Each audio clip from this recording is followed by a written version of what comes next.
tirelessly going out and retrieving information about your competitors and about the environment.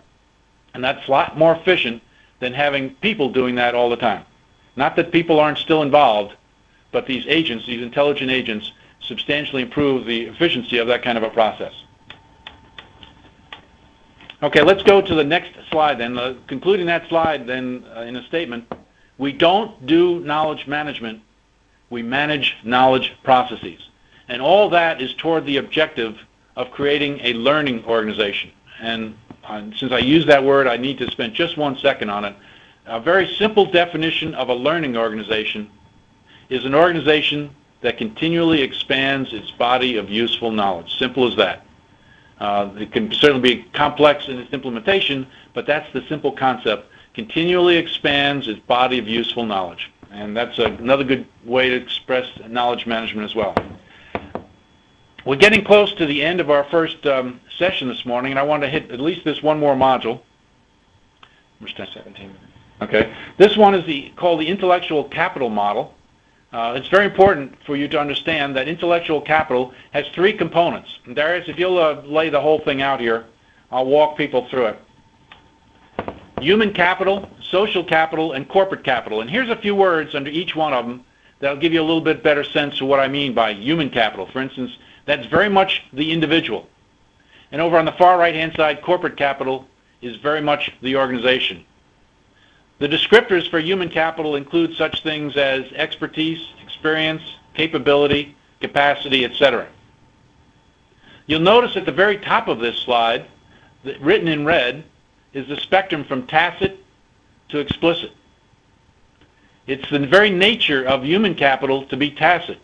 It's in the heads of the individuals in your organization. They go home at night.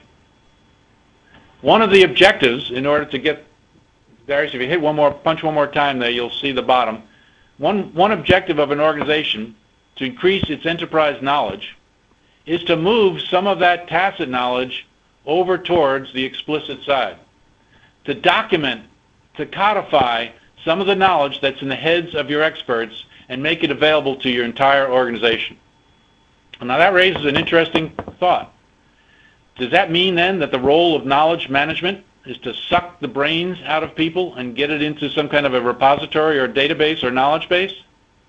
Well, you have to be very careful how you describe knowledge management, because people can get that sense for it. Because the objective of an organization, besides the one I've already said, which is to continually increase its body of knowledge, is also to convert some of that knowledge from tacit to explicit, to move it from human capital over to corporate capital. On the next slide, I'm going to pose a couple of questions. This is a survey that was done very recently in a country that is not very automated, so one of the answers is going to be a little bit surprising.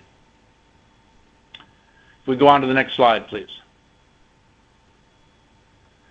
I've given the answers there, but what I'd like you to do is read those 7 choices about why are employees reluctant to share knowledge. This is a small sample size of 45. I'd like you each spend just a second, a moment, read each of those 7 and pick the one that you think is the most important reason why employees are reluctant to share their knowledge.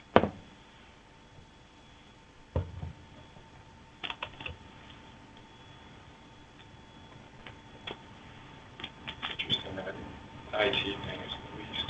Yeah. All right, I can't see all of you. If I could see all of you, maybe I can flip to that. Though I think we can't do a rigorous survey here.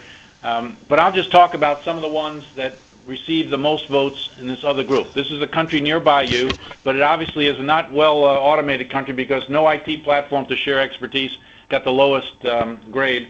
I would think, this is just a hypothesis on my part, if this survey was given in a country that had more IT and more automation, there might be a few more. There might be, let's see, actually they might go down to 0. Wait, no IT platform to share your expertise.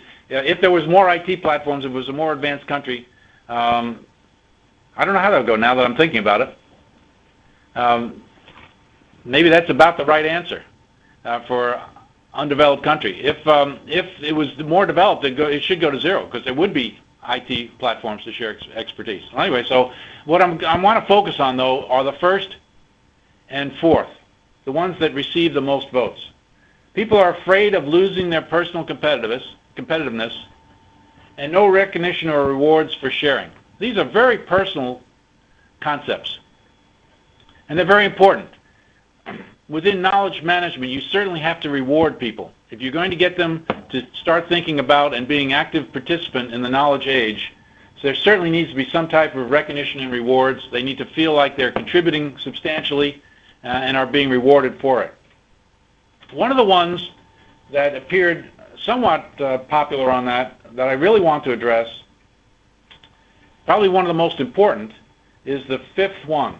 They are not aware of the benefits of sharing.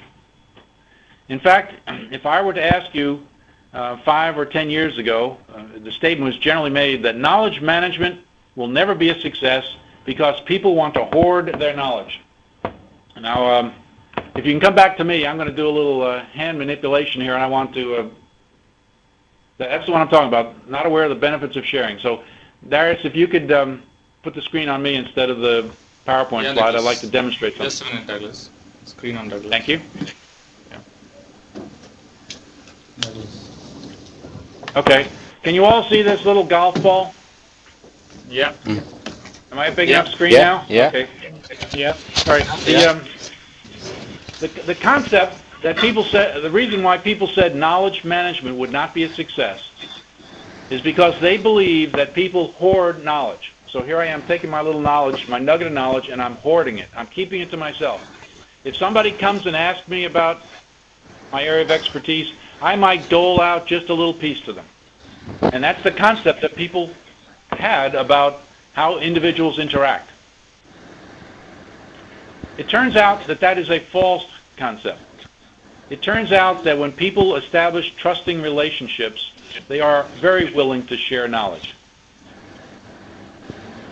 What we also found in that type of research, and this is research funded primarily by the World Bank, is that really the thing that would keep knowledge management from being a success was not that people would hoard their knowledge, but that people are afraid to expose their ignorance.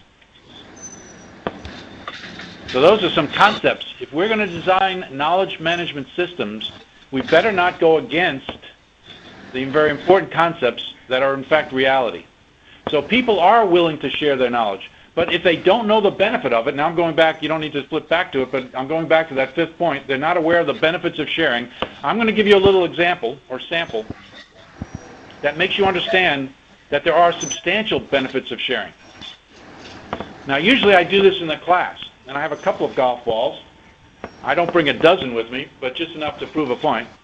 So we all know that in the market economy, if I wanted to buy a golf ball from somebody, and let's say it cost, how many ringgit does it cost? Am I talking right country? Rupees. Rupees.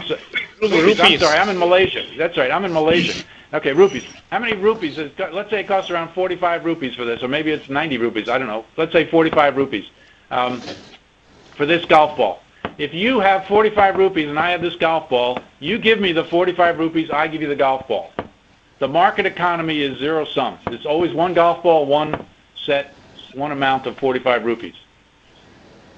The knowledge economy is entirely different. If I have this nugget of knowledge and I pass it on to you, I still have it. So I'm passing it on to New Delhi. And if New Delhi talks to Chennai and passes it on, and Chennai talks to, where else do we have? Bangalore. And Bangalore passes it back to Mumbai. Pretty soon there's 25 of these little golf balls. So from one, there could be 25. And the cost to do that is the factor that you have to consider in knowledge management. If that cost is prohibitive, then you wouldn't be doing it. But if the advantage of having that additional knowledge throughout the entire country or company, in either case, exceeds the cost of getting that knowledge shared, then you certainly would do it.